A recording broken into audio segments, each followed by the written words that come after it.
Avengers doomsday के 4 teaser सामने आए जिनमें ज्यादा कुछ रिवील नहीं हुआ। पर मेरे मन में एक सवाल आ रहा है कि भाई 4 टीजर्स ही क्यों? अवतार फायर एंड ऐश को प्रमोट करने के लिए एक टीजर स्टीव रॉजर्स के लिए, एक टीजर थॉर के लिए, एक टीजर एक्समैन के लिए और एक टीजर वकांडा और फैंटास्टिक फोर के लिए। अब यही 4 टीजर क्यों? ऐसा नहीं है कि इन 4 टीजर्स में सारे कैरेक्टर्स कवर हो गए। यहाँ थंडरबोल्ट्स, एंटमैन की family, guardians of the Galaxy, young Avengers और सबसे इंपॉर्टेंट टीवी और लोकी तो रह ही गए। तो इन 4 टीजर्स ने कवर क्या किया? और फिर से वही सवाल कि 4 ही टीजर क्यों? तो आज इस वीडियो में मैं आपको इसी का जवाब देने वाला हूँ कि ये 4 नंबर का सिलेक्शन कोई रैंडम सिलेक्शन नहीं है और ना ही यहाँ नैरेटिव्स का आइडिया कोई रैंडम है। ये एक सिंबलिज्म है जिसे हमने डिकोड कर लिया है। तो बिना किसी देरी के चलिए शुरू करते हैं। तो सबसे पहले बात करते हैं चारों टीजर्स के कनेक्शन की। अब इस नंबर से जुड़ी कहानी एक्चुअली बहुत दिलचस्प है दोस्तों।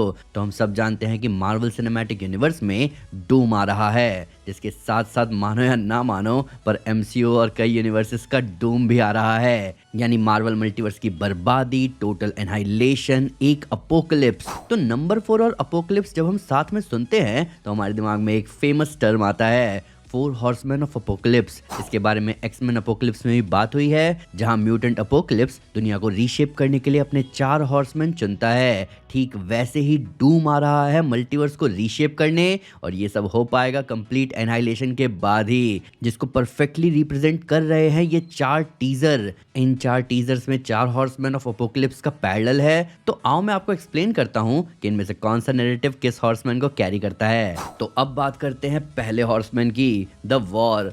जो पहला हॉर्समैन है वो है वॉर। लाल घोड़े पर सवार एक बिब्लिकल फिगर जब इस दुनिया में आएगा तो वो वहां की पीस हमेशा के लिए ले लेगा। और ऐसा ही कुछ हमने विटनेस किया पहले टीजर में। स्टीव रॉजर्स लाल घोड़े पर नहीं पर एक लाल ट्रायम्फ बाइक पर जरूर सवार था।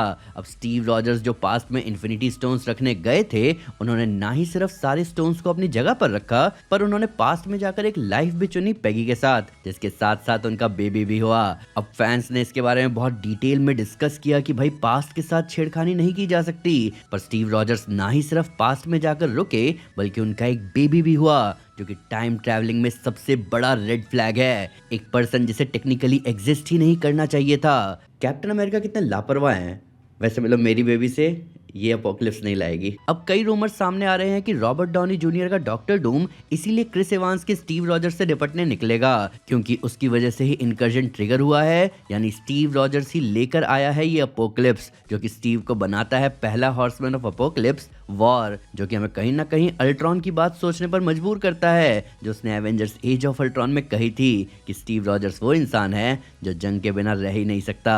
अब बात करते हैं दूसरे हॉर्समैन की, द डेथ। जी हाँ दोस्तों, डेथ वो दूसरा हॉर्समैन है जिसका सिंबलिज्म हमें देखने को मिला दूसरे टीजर में, यानी कि हमारे गॉड ऑफ थंडर थॉर की कहानी। अब ऐसा इसलिए है क्योंकि अगर आपने पूरे मार्वल सिनेमैटिक यूनिवर्स में थॉर की कहानी को अगर ध्यान से देखोगे तो ये कैरेक्टर हमेशा डेथ से घिरा रहा है। पहली थॉर मूवी में उसने खुद मौत से टक्कर ली और अपने आप को वर्दी प्रूव किया।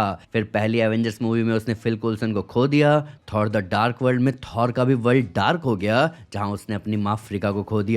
फिर थॉर रैग्नारॉक में थॉर ने अपने पिता ओडिन को खो दिया, और इन्फिनिटी वॉर में तो उसके सामने आधे एसगार्डियंस तो स्लॉटर हुए ही, जिसके साथ साथ उसकी आंखों के सामने थैनोस ने उसके भाई लोकी को भी मार दिया। फिर थॉर लव एंड थंडर में उसने जेन को खो दिया। तो थॉर की जिंदगी हमेशा डेथ के इर्द गिर्द घूमती रही है। इनफैक्ट आप कह सकते हो कि थॉर आज तक डेथ से भिड़ता आया है, पर डेथ आज तक इसे क्लेम नहीं कर पाई। पर अब डूम्सडे के टीजर में हम देख सकते हैं कि डेथ अब थॉर के नजदीक आ चुकी है, और इसलिए थॉर एक लास्ट स्टैंड की बात करता दिख रहा है दूसरे टीजर में। अब हमारा अगला हॉर्समैन ऑफ अपोकलिप्स है कन्क्वेस्ट, जिसे मॉडर्न इंटरप्रिटेशन में पेस्टिलेंस या फिर करप्शन भी कहा जाता है। अब इस कंसेप्ट का सिंबॉलिकल नैरेटिव हमें देखने को मिला डूम्सडे के तीसरे टीजर के साथ, जिसने हमें एक्समैन यूनिवर्स की हालत को दिखाया। पर यहाँ किस तरह के करप्शन की बात हो रही है, तो मैं आपको बताना चाहूंगा कि यहाँ पर कोई फिजिकल, मोरल या एथिकल करप्शन नहीं दिखाया गया। यहाँ दिखाया गया है कॉस्मिक करप्शन, एक ऐसा कॉस्मिक प्लेग जिसका नाम है इनकर्जन, और वो पूरे मल्टीवर्स को खा रहा है। और वो प्लेग अब पहुंच चुका है एक्समैन यूनिवर्स में। अब अगर आपने ध्यान दिया हो तो एवेंजर्स डूम्सडे के चारों टीजर में हमें सबसे विजिबल डिस्ट्रक्शन सिर्फ और सिर्फ एक्समैन के टीजर में ही दिखाया गया, यानी कि इनकर्जन का साइड इफेक्ट सिर्फ तीसरे टीजर में दिखा। और ये कोई कोइंसिडेंस नहीं था दोस्तों, तीसरे टीजर ने हमें इनकर्जन नाम के इस कॉस्मिक पेस्टिलेंस को दिखाया जो कि किस तरह एक यूनिवर्स को निगल रहा है, जिसके बाद अब ये प्लेग धीरे धीरे 616 की तरफ बढ़ने वाला है, यानी एक ऐसा अनस्टॉपेबल कॉस्मिक करप्शन जिसे रोका नहीं जा सकता।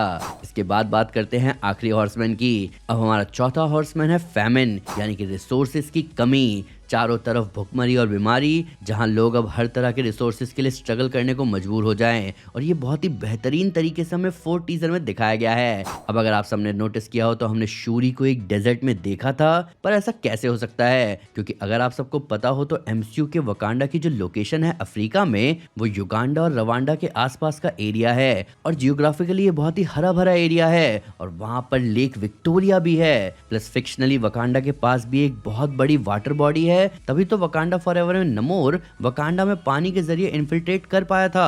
पर 4 टीजर में सब कुछ बंजर लग रहा है, जहां जब हमें नमोर का शॉट दिखता है तब हम देखते हैं कि टालोकान के लोग ऐसी जगह में बैठे हैं जहां पानी का नामो निशान भी नहीं है। तो ऐसा क्यों है? वहीं मार्वल ने बहुत चालाकी से इसी 2 नेशंस को इसीलिए चुना क्योंकि एमसीयू के अर्थ 616 पर वकांडा और टालोकान 2 ही ऐसे नेशंस हैं जिनके नेचुरल रिसोर्सेज रिजर्व्स का कोई मुकाबला ही नहीं है। पर ये सबसे नेचुरली ब्लेस्ड नेशंस बड़ी ही बुरी हालत में दिखाए गए हैं, और शूरी अपनी किसी ड्यूटी ऑफ किंग पूरा करने की बात कर रही है। तो क्या ऐसा हो सकता है दोस्तों कि डॉक्टर डूम अपने साथ जो अपोकलिप्स लेकर आ रहा है उसका असर दिखना शुरू हो गया है? रिसोर्सेज खत्म हो रहे हैं, प्रजाएं थोड़े बहुत रिसोर्सेज के लिए भी स्ट्रगल कर रही है, और अब शूरी और नमोर जो कि वहां के रूलर्स हैं, उन्हें अब अपने रूलर होने की रिस्पॉन्सिबिलिटी को निभाना होगा, यानी उन्हें रिसोर्सेज का जुगाड़ करना पड़ेगा, या फिर वो किंग होने के नाते खुद अपनी प्रजा को एक इनएविटेबल डूम की तरफ ले जाएंगे, और शायद तभी शूरी सभी को आफ्टर लाइफ में ले जाने की बात कह रही है। तो आप सबने देखा दोस्तों कि ये 4 नंबर का खेल कोई रैंडम खेल नहीं था, बल्कि इन 4 टीजर्स के साथ मार्वल ने डूम्सडे में दिखने वाले 4 खतरनाक नैरेटिव्स को सेट कर दिया है। एक ऐसा सिंबलिज्म जो हमें दिखा रहा है कि भाई जजमेंट डे आने वाला है, इसीलिए तो डूम्सडे क्लॉक रन कर रहा है, और इन हॉर्समैन का असर अलग अलग नैरेटिव को रिप्रेजेंट कर रहा है। कहीं किसी की जिंदगी की शांति लुट चुकी है दोबारा से और वो वॉर में कूद रहा है, कहीं कोई डेथ से दोबारा 2-2 हाथ करने वाला है, किसी की पूरी दुनिया अब करप्शन की चपेट में जा चुकी है,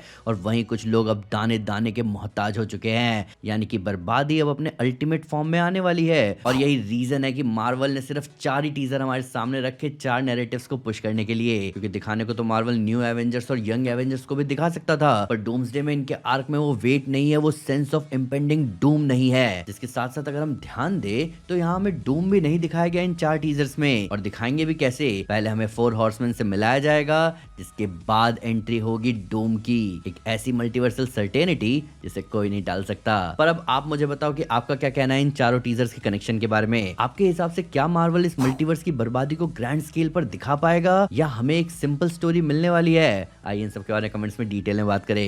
वीडियो अच्छी लगे तो लाइक जरूर करें, चैनल को सब्सक्राइब करना ना भूलें, साथ ही साथ एक स्टेप आगे आकर अपने फेवरेट चैनल को सपोर्ट करें मेंबरशिप लेकर। Thank you guys, this is Aman Sinha and you are super super. Piece.